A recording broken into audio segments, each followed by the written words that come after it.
Today on the Everything 80s podcast, the surprisingly interesting story of McDonald's Chicken McNuggets.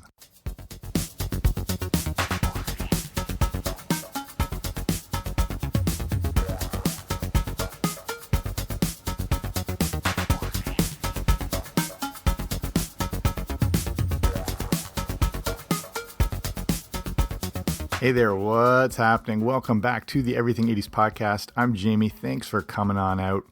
It's June 1981 and the year is just about half over. And I believe that, regardless of what happens from here on out, historians will recount 1981 as the year McDonald's introduced Chicken McNuggets.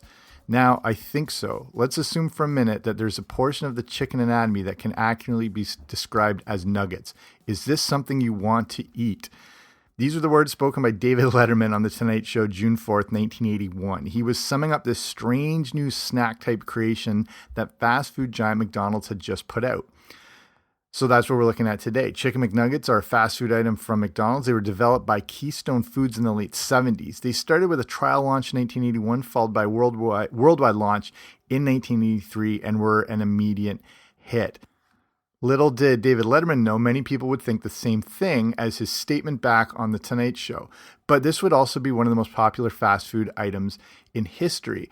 And this is a look back on the history of Chicken McNuggets. And this is timed out amazingly coincidentally because McDonald's, for the first time since 1983, is just announced now that they're launching a new flavor of Chicken McNugget. It's a spicy sort of cayenne pepper type version. So I didn't plan that, but that's amazing coincidence. But let's look at the history of the Chicken McNugget.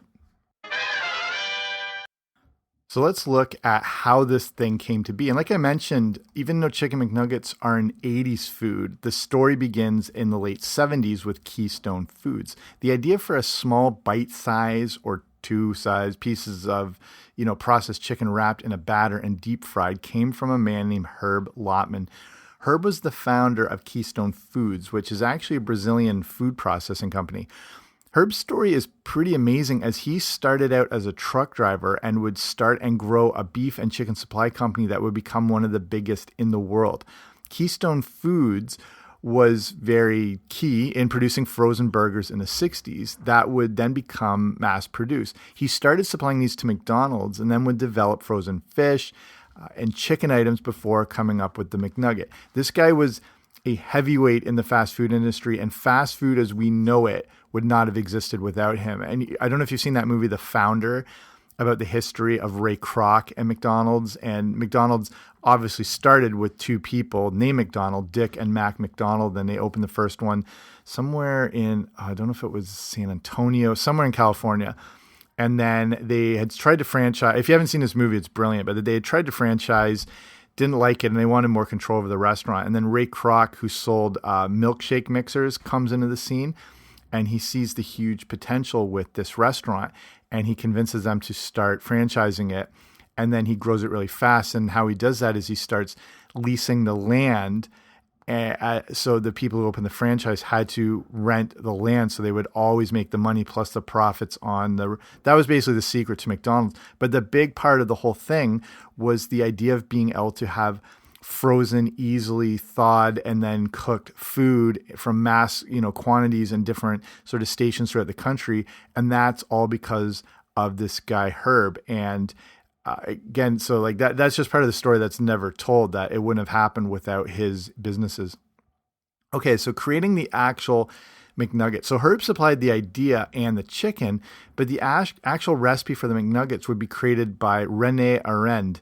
And Arend was the first executive chef that McDonald's had ever hired to give a little more design to their food. I don't know if you've ever heard about things like the Big Mac and specific flavors are created by legitimate high-end chefs to try and create these flavor profiles that they would use in a higher-end food, but sort of, I guess, dumb it down to the average palate. And you still need these flavors to combine and to match and to create these right, sensations that people experience that sort of, lead them to craving that food again or whatever. So there is, there's a lot of science behind the foods that are created as far as, again, artificial flavors and whatnot, but there's still some legitimate recipes and they use some, real chefs to create those. So This guy, Aren, he claimed that chicken McNuggets were his greatest creation, even though he had cooked for the Queen, Cary Grant, Sophia Loren, and the King of Belgium.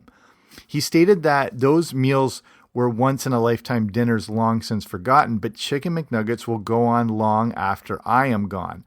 Aren was passionate about creating the best tasting food possible, even if he was working with limited quality ingredients. He would spend 2 years perfecting the McNugget recipe and the accompanying sauces, that was a big part of the whole thing, to prepare them for launch and marketing. Aren would focus on using the breast and thigh meat only of the chicken and figured out how it could be pressed and designed into various shapes. He had to design a process, including using machines from Sweden to cut the chicken, but the deboning process was actually done by hand. 36 people were used in each assembly plant to debone chicken, and there are 6 of those big manufacturing plants. The next step was perfecting the dipping sauces and the batter, which is actually a tempura batter. Again, there's real design in these things that you would not be able to place in a high-end restaurant. It just in the restaurant situation, the quality of the ingredients has improved, but the flavor profiles and the combinations are almost the same thing.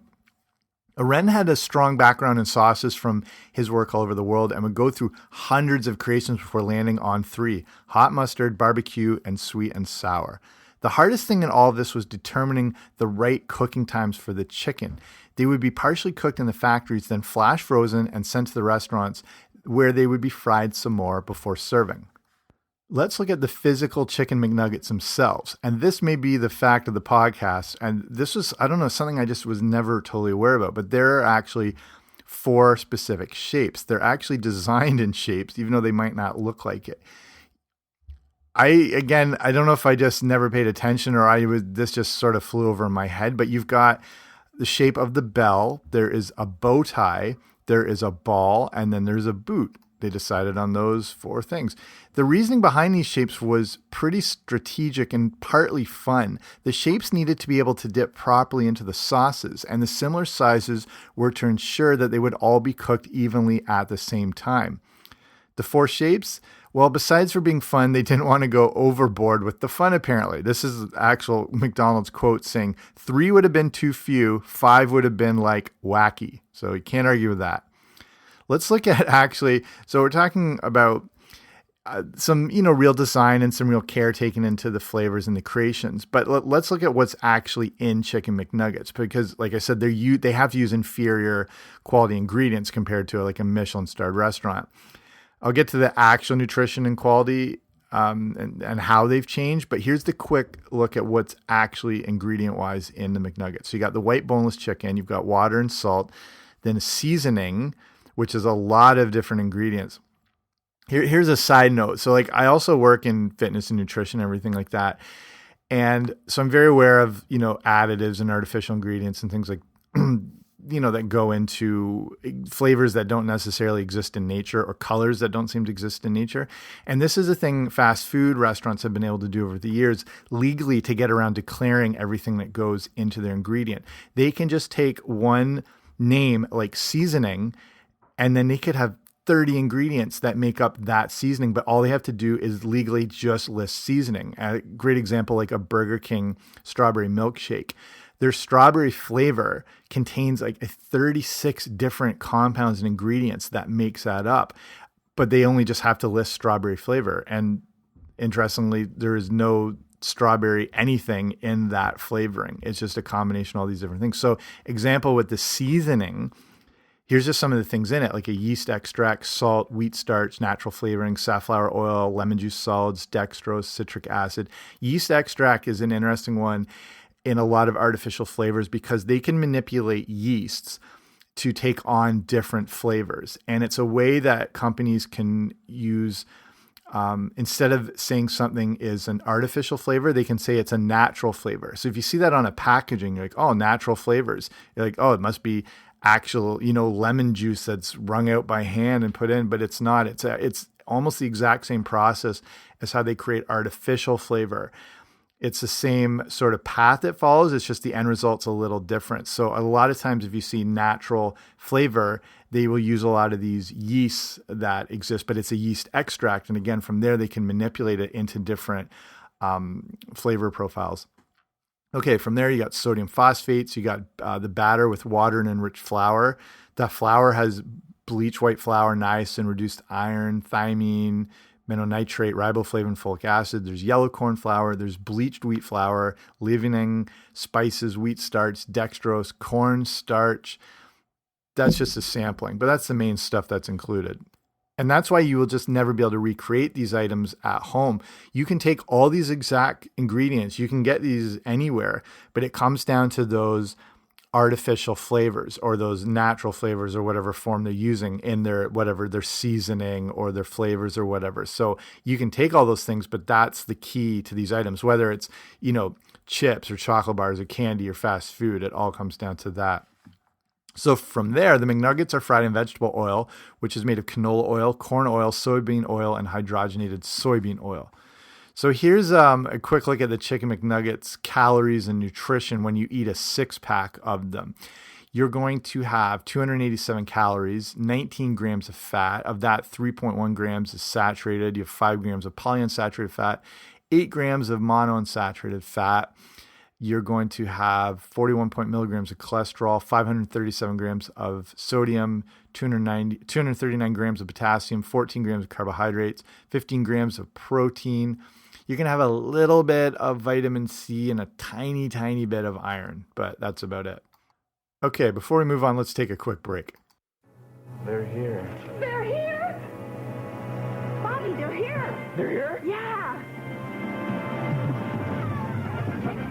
New Chicken McNuggets. Chicken McNuggets. Chops of chicken, a crispy batter, dip 'em in a sauce. Sweet and sour. Honey. And barbecue. Hot mustard. 3 sizes true. 6, 9 for 20. New Chicken McNuggets. A winner. McDonald's and you. And they're here. Okay, we're back, and that leads nicely into the launch of Chicken McNuggets. The early promotional commercials, like you just heard, started in 1981, and it actually took a little bit of time to get these up and running. They would start in selected markets in 81 to test what the response would be, and it was, not surprisingly, really good. The problem was they were becoming such a big hit right away, there were problems getting enough chicken to supply the demand. They needed a new system put in place to be able to supply the individual McDonald's restaurants worldwide with enough McNuggets. Here in Canada, where I live, the demand at first was so great that Canadian suppliers couldn't even cover it. They would have to start importing chickens from the US to meet the demand. This would help push the chicken industry in Canada as they stepped up the national quota by 92 million kilograms.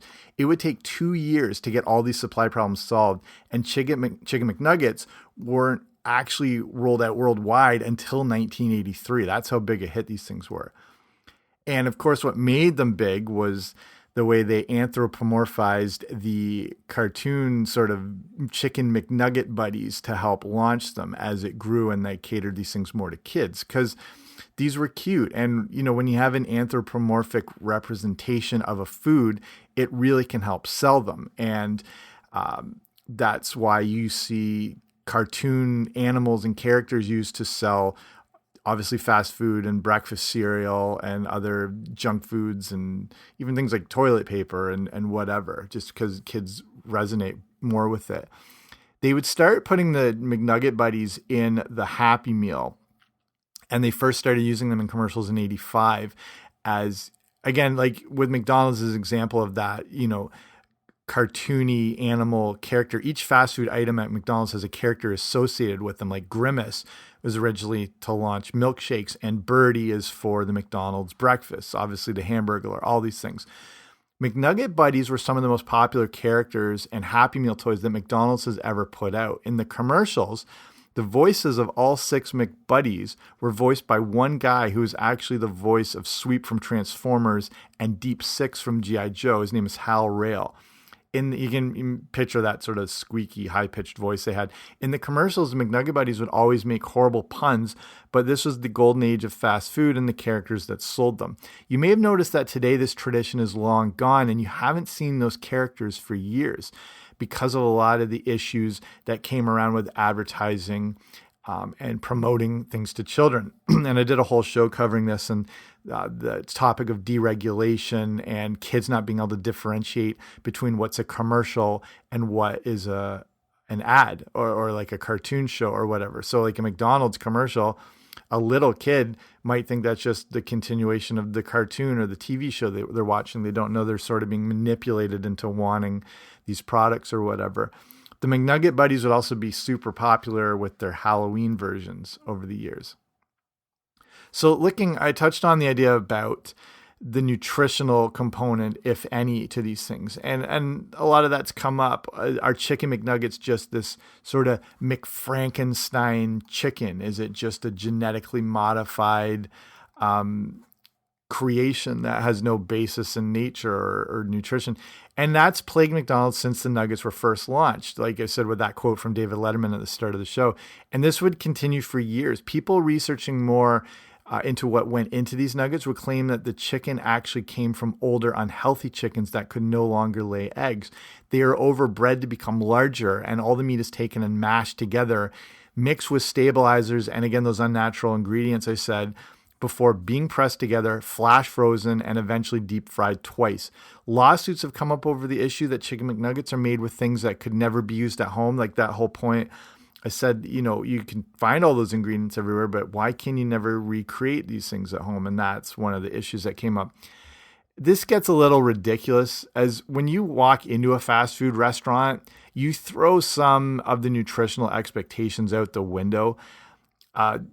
You want your food to be somewhat not overly dangerous, but if you walk into McDonald's, you know why you're going to McDonald's. And this is, of course, why they've evolved a lot of their menus and stuff. And, you can get kale salads at McDonald's now. They're trying to, which could ultimately lead to their downfall. Like, it's so much easier to get quality food in I'm using quotes, like fast food restaurants, like places where you can pick them up. There's a lot of good stuff out there now. The problem with a company like McDonald's is when they try to be sort of all things to all people, that can lead to their detriment. And you're offering health food. People aren't going to McDonald's for health food, but they're trying to incorporate that in a little bit. So, you can't be totally shocked and upset that, chicken McNuggets were maybe not the healthiest thing in the world. But one of the big issues that revolved was around the use of TBHQ and a name which is almost impossible to say, but I'll try it. It's the polymethylsiloxane. These two compounds are used to prevent the oil from foaming when it's frying. However, they're synthetic preservatives and they're seen as harmful. One of their uses of those things I just mentioned is having them added to varnishes and lacquers to improve stability. And that's been in the food you've eaten. So this came up, this goes back years, and all these issues coming up and all the lawsuits, McDonald's decided to make some changes. And I think, I don't know, it's not about giving McDonald's credit, but they did listen to the people a bit. And one of the big things they've done is they've taken out artificial ingredients, like I mentioned, because of how sketchy these things actually are, specifically in chicken McNuggets. This change took place in 2016 due to the backlash at that whole, Frankenstein association with the McNuggets. So today, they're not the worst thing in the world. As far as there's a little more natural and quality ingredients that go into them. The issue, of course, remains them being deep fried and the problems regarding trans fats. But again, that's being sort of pushed to the side too. And trans fats are slowly being phased out and almost, where I live, to the point where they're going to be fully illegal. And some other countries have already outright banned them. The thing is with trans fats is they're used because they're super cheap. They last a lot longer. They don't always have to change them. And then that fat gives like a real mouth feel to deep fried things. And that's one of those things, those flavors and sensations that we really crave. The other issue here is based on the quality of the chickens they're sourced from. You can be pretty sure these aren't organic free-range chickens that are running around on the local farm. The nuggets themselves now, they have no artificial flavor. They don't have artificial colors or those preservatives. They are now also made from 100% seasoned chicken breast. And again, now there's worse things you could eat in a fast food restaurant. Not that they're the best, but it's always about making the best decision at the time. And it's hard to say they're okay because there's better things you can eat, but in the circumstances, they're like not the worst. Here are a few actual other changes they've made. the one regarding the meat. McDonald's was actually using dark meat in the McNuggets, and they did that all the way up to 2003. Before that, they were using a combination of white and dark meat. But a lot of people weren't fans of this, apparently. So taking out the dark meat helps to cut down on the calories, but doesn't necessarily make them healthier per se. The other chicken sandwiches at McDonald's still contain some dark meat along with white and, quote, other meats. Like I mentioned, the artificial preservatives were taken out. This was not only a smart move when they did in 2016 to show they were listening to customers, but it actually had a huge payoff. When McDonald's removed artificial preservatives from the McNuggets, sales actually skyrocketed. I think people were now under the impression they were a healthy alternative. It's still fast food again, but the removal of those artificial things does make for a vast improvement. And again, adding in more familiar ingredients, and McDonald's has had to do that. Again, it's not probably by their choice where they've offered healthier things and stuff like that. They've had to sort of succumb to that pressure because there's more of a healthier movement out there. People are more aware of what they're eating now, and they want to look for better alternatives and versions and restaurant options they can go to. They've also gone to using healthier chickens. Said before that they used ones that couldn't lay eggs as a source of their meat. If you've seen the documentary Supersize Me, that they've covered that a lot. It was always a concern of the customers. Today they use younger chickens to keep them, quote, fresher. Another thing they did is switching up the sauces. Today we now have tangy barbecue, honey, and honey mustard. There have been many other iterations of sauces over the years, including sweet chili, mesquite, and a zesty Italian for some reason. Honestly, if you just probably hand out ranch, everyone will be happy. But now they're like I said, they're making these new spicier McNuggets. And I think that's to keep up with companies like Chick-fil-A and Popeyes and places that offer sort of spicy chicken stuff that people seem to love. One other thing regarding the pink slime, you might remember that whole issue McDonald's faced a few years ago. They would often use beef trimmings that had the texture and look of pink slime in order to plump up chicken and beef patties. It's technically natural, but not something a lot of people were thrilled to find out about. In 2011, they stopped using any of this pink slime and proved they used real chicken meat. You can go on YouTube and look up McDonald's Chicken McNugget production process, and you can see the real chicken they're actually using in it. And there are now fewer ingredients, and that's the ultimate one. And it's a bit of a tough one because like McDonald's states they only use 30 ingredients in their nuggets, which is a lot. The problem is they don't indicate what percentage of the nugget is meat and what percentage is other ingredients. And like I said, you can hide dozens of other little ingredients and classify it as one thing. Okay, let's start winding it down here. I mean, everyone loves Chicken McNuggets. I do too. These little beauties remain one of the most famous fast food items of all time. Usually the go-to choice for kids, ever like since day one when they came out in 1981. They worked perfectly for kids. They were perfect as a Happy Meal item. The McNugget Buddies were one of the top stars for the company in commercials and toys during the 80s. And again, McDonald's gets a lot of crap, and you have to give them credit. They've made some strides to keep the public happy. I would think that as long as McDonald's exists, you're always going to get that little bell, the bow, the bow tie thing, the ball and the boot in some form. And if anything, like they're expanding on them. Like I said, they're making a new version altogether. So that'll be it for me. Hopefully you like this show. If you haven't already, make sure you subscribe wherever you find your podcasts. I should be there. I will be back soon with a new episode. Don't you dare miss it.